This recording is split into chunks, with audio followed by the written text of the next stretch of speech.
Isang malupit na Hunter x Hunter chapter na naman nga mga tol, nalaman na natin kung sino ang nag-infect ng virus kay Prinsipe Benjamin. At yun nga isa sa mga royal guards niya na walang iba kundi si Purico. Pero may twist nga mga tol dahil isa pala siya sa mga anak ni Beyond Netero at nananatili nga yung pagiging tapat niya kay Prinsipe Benjamin kahit gano'n na nga yung mga nangyari. Na-reveal nga rin ang napakatinding nen ability ni Purico mga tol at isa nga rin siyang specialist. So Hunter x Hunter chapter 413 at ang title nga nito ay Loyalty. Nagsimula ang chapter mga tol dito sa libing ni Prinsipe Hulkenberg at bali 30 minutes na nga lang yan mga tol bago ang declaration ng special martial law. At ipinasok na nga rito mga tol sa kaking coffin room ang labi ni Prinsipe Hulkenberg. Makikita natin dyan ang 14 mga kabaong ng prinsipe at ipinakita pa nga dyan ang mukha ng Ninth Prince. Hindi ko sure kung anong pangalan ng matandang to mga tol pero siya nga yung nasa Seed Earth ceremony at siya nga naghawak ng paso kung saan pinapatak ng mga prinsipe yung mga dugo nila. At siguro advisor o secretary siguro siya ni King Nasubi. Sabi niya dyan, ang flame of life nga raw ng Prinsipe Hulkenberg hindi pa rin nabubuhay unlike nga raw sa 8, 10 at 12 prince. At kung ganun, eligible pa nga rin daw ang prinsipe. At kasabay niyan,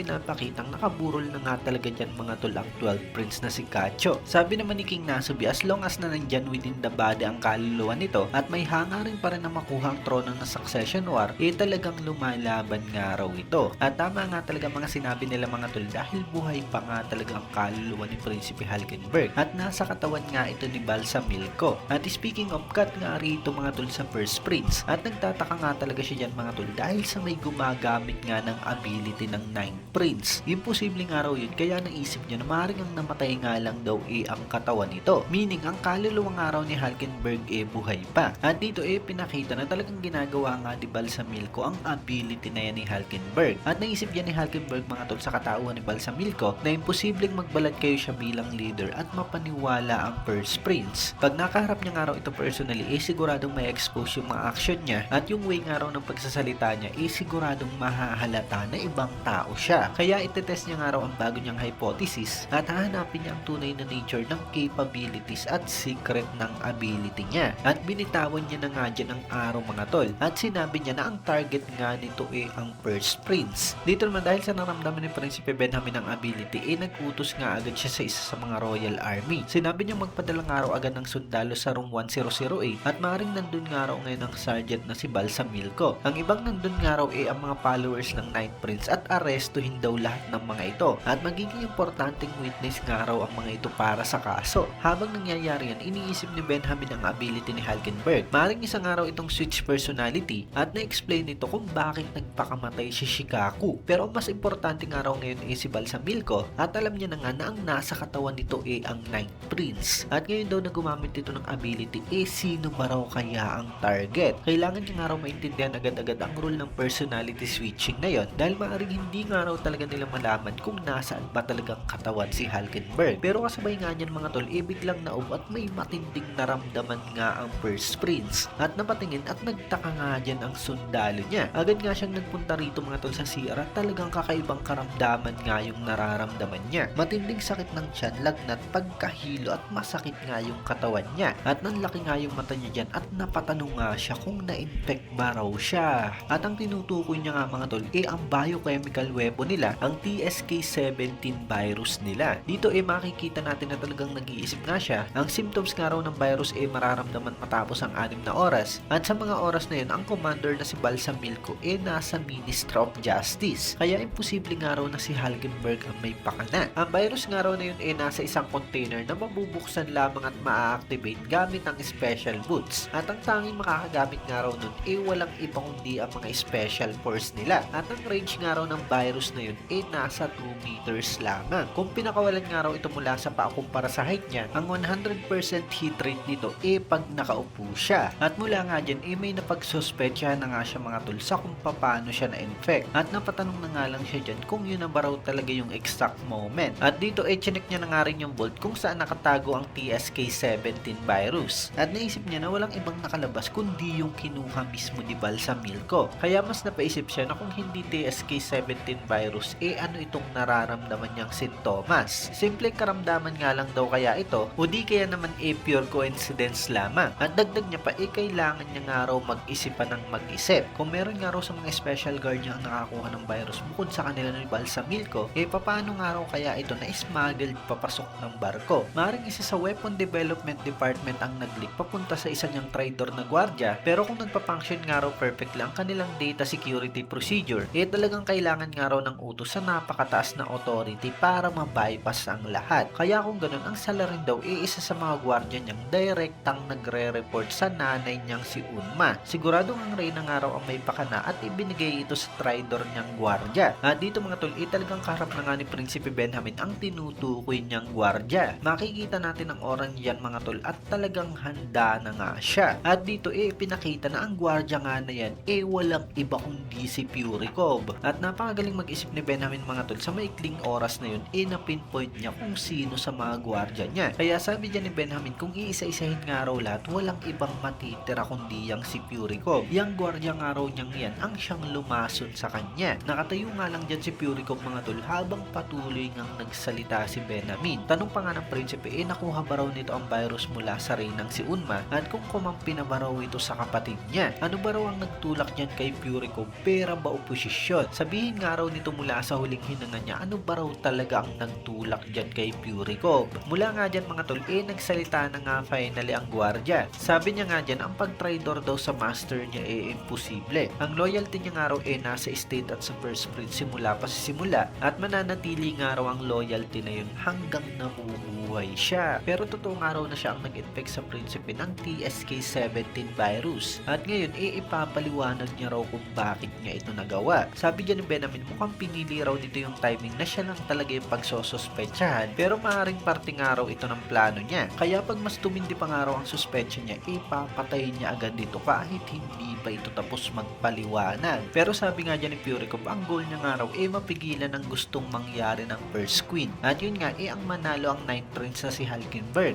At the same time kinontra niya nga rin daw ang plano ng sarili niyang ama na si Bion Netero. Wala na nga raw siyang ibang pinagsisisihan pa sa mundong ito kahit na nga raw magtapos ang buhay niya sa pagpigil sa sumpang yon. At yun nga raw talaga ang hinihiling niya. So ayun mga tol, bali anak nga ni Bion Netero etong si Purikov. Marami pa naman ang naghihinala na baka ang anak ni Bion si Bobby Mayna, pero yun pala ang kasama niyang si Purikov. Bali may mga curse o sumpa kasi mga tol ang mga anak ni Bion Netero. At mukhang ang sumpa nga mula kay Purikov para mapatay si Benjamin. Siguro alam ng first queen na anak ni Bion etong si Purikov, at maaaring ginamit ito para i-blackmail si Purikov, kaya niya nagawang lasunin si Prinsipe Benjamin. Pero yun nga mga tol, napakatalino nitong si Purikov at kalkulado niya nga yung mga mangyayari. At yun nga dahil sa Nen ability niya. So sabi dito ni Benjamin, hangal nga raw siya para hindi magtiwala sa kakampi niya. Kaya kailangan pa nga raw manatili niyang si Purikov ng konti sa tabi niya. At mula nga dyan mga tol, dito na nga ipinapaliwanag ang ability ni Purikov habang nakaluhod nga siya dyan at sumasang-ayon sa prinsipe niya. Ang ability niya nga mga tol tinatawag na Full Metal Alchemist, Master of Synthesis, isang specialist. At ang nagagawa nga nito pag nanatili siyang malapit sa target for a certain period of time, magagawa niyang basahin ang detalye ng ability ng mga ito. Kaya sa una pa lang mga tol, napansin na natin na napakagaling ang mambasa netong si Purikov. Bukod pa nga dun, kaya niyang makagawa ng weapon na kayang wasakin ang ability ng target, o di kaya naman i-enhance o suportahan nito. Habang binabasa nga raw ni Purikov ang ability ng target, hindi ito makakagamit ng Hatsu. At ganun nga rin pag gumagawa na siya ng weapon. Kung mas malakas naman yung kapangyarihan at mas malawak ang range ng ability, mas mahaba nga raw yung oras para basahin nito. At ang oras nga raw ng paggawa ng weapon equal sa kung gaano katagal binasa yung ability. Ang downside nga lang mga tol, kung sakaling ma-interrupt yung formation, mare-reset nga yung timer. So kailangan talaga mga tol na napakalapit niya nga sa target niya. At hindi nga ito pwedeng ma-interrupt o di kaya naman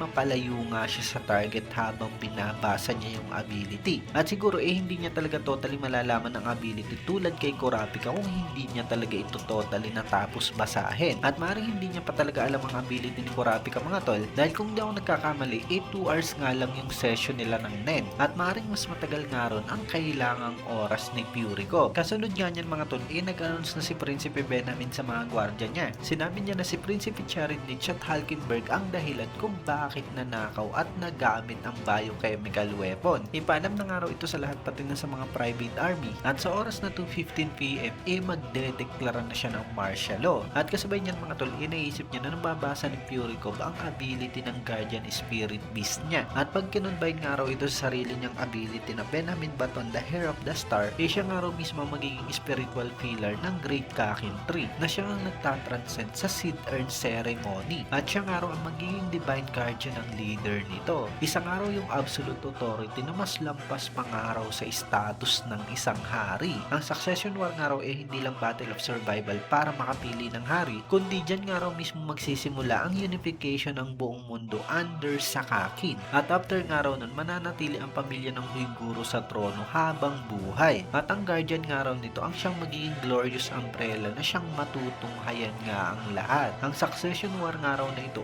para lamang makapili ng ruler at lineage. Kumbaga ang plano ngayon ni Benjamin mga tol maging isa nga siyang spiritual guardian ng ruler ng Kakin. Kaya pala gusto niya agad manalo sa Succession War at ipasa nga ang trono sa anak niya. At kung mamatay nga siya meron siyang impluensya sa magiging hari. Mukhang magiging guardian spirit beast nga siya mga tol. Siguro parang katulad kay Kacho o di kaya naman sumanib yung kaluluwa niya sa kanyang guardian spirit beast. Anyway dito dagdag niya pang utos sa mga sundalo niya ang preparation nga raw magsisimula ng 2 PM. Ang target nga raw ng immediate execution nila ang mga private army na hindi kabilang sa Royal Guard. Patayin nga raw ng tahimik ang mga ito nang hindi nagkakaroon ng gulo. Huwag nga raw pakialaman ng mga membro ng Hunter Association at matapos nga raw ang declaration ng martial law, sundan nga lang daw ang procedure na protekta ng mga prinsipe at dalhin ang mga ito sa room 1001. At dito sabi niya kay Purikov, siya na nga raw ang bahala si Benjamin kay Prinsipe Camila at Prinsipe Cherin Nitch. At makikita natin yan, handa na nga talaga sila at nananatili nga sa tabi niya yung si Purikov. Indicating mga tol na talagang binabasa nga nito ang ability ng Guardian Spirit Beast ng Prinsipe. At siguro plano nga nilang i-enhance ito. Naisip pa nga rito ni Benjamin na sa ngayon daw siguradong hindi alam ng First Queen ang ability ng Guardian Spirit Beast niya. Kaya kung ganun gagawin niya nga raw talaga ang lahat sa natitirang lifespan ng buhay niya para i-purge lahat ng mga prinsipe. Nang sa ganun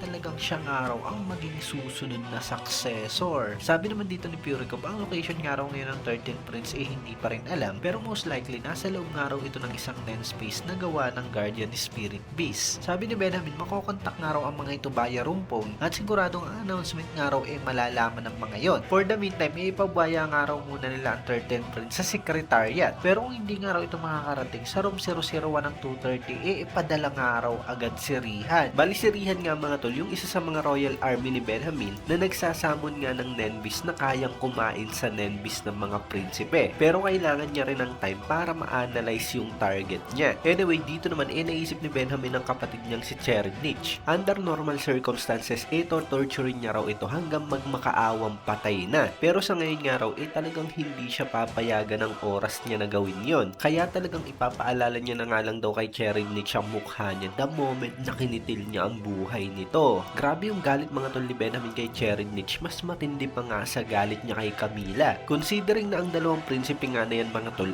pareho nga ang nanay nila, ang First Queen na si Unma. Siguro dahil ito sa napakadisiplinado at military-minded si Benjamin, habang si Cherin Nitch naman talagang arugante, sadistic at psychopath. At mukhang alam ni Benjamin mga tol na talagang sakit ng royal family ng Kakin ng kapatid niyang yan na si Cherin Nitch. Pero napakatindi mga tol ng ability ng Fourth Prince kung saan nakikita niya nga ang future at mababago nga ito. Kaya tingin ko regardless sa kung anong kayang gawin ni Benjamin, talagang makakaiwas nga sa kanya ang kapatid niyang ito. Hindi ko pa sure kung sino ang uunahin ni Benjamin, si Camila ba o Cherin Nitch. Kahit si Camila mga tol, talagang sakit sa ulo rin kung paano papatay ni Benjamin. Anyway, sa panel na to mga tol, pinapakita ang location ng bawat kwarto ng mga prinsipe. At 15 minutes na nga lang to mga tol bago ang announcement ng special martial law. 15 minutes na nga lang mga tol ang natitira bago ang napakatinding bakbakan. Maubos kaya ng mga Royal Army ito ang mga private guards na target nila at maisagawa nga kaya talaga nila ang plano nila sa special martial law. At sa chapter 410 mga tol, sinabi na rin na 4 sa mga prinsipe ang hindi alam ni Benjamin kung nasaan. Si Sangley daw nakatakas sa tier 2, kaya makikita natin sa panel na to sa room 1003 na talagang wala na nga dyan ang prinsipe at nangangamba nga ang gwardiya ni Benjamin. Si Lucerus naman daw hindi rin alam kung nasaan at siguro ang isa pa si Mariam na nasa Nen Space at ang panghuli maring si Pugetsu dahil sa Nen ability niya. So sana sa next chapter kalabanin na nga talaga ni Benjamin either si Camila o Cherin Nitch at makikita natin kung talagang kaya bang ubusin ni Benjamin ang lahat ng mga mga prinsipe. So bali, ayun na nga mga tol ang kabuuan ng video natin. Syempre, kung nagustuhan nyo nga ito, huwag nyo sana kalimutan mag-iwan ng like dahil napakalaking tulong na yan para sa ating channel. At yun, maraming salamat sa inyong panunod at mag-iingat kayo palagi. Bagang!